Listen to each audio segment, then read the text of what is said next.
दरम्यान विधानसभा अध्यक्ष राहुल नार्वेकर यांनी मुख्यमंत्री एकनाथ शिंदेंची रविवारी त्यांच्या वर्षा निवासस्थानी भेट घेतली आणि त्यावर संजय राऊतांनी तीव्र आक्षेप घेतलाय।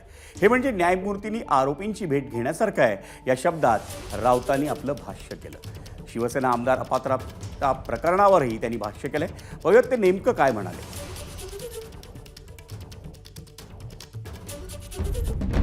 या देशामधली संविधान घटना जी आम्ही बनवली आहे आमच्या पूर्वजांनी ती टिकणार आहे का?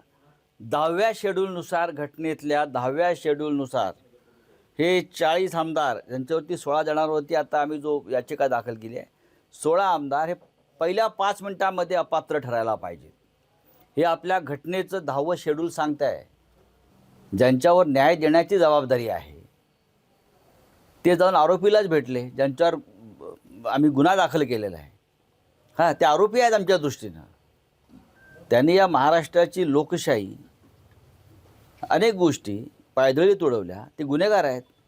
आणि न्यायमूर्ती गुन्हेगाराला भेटायला त्याच्या घरी जात असेल तर या देशानं आणि राज्यांना कोणती अपेक्षा करावी? एबीपी माझा, उघडा डोळे बघा नीट।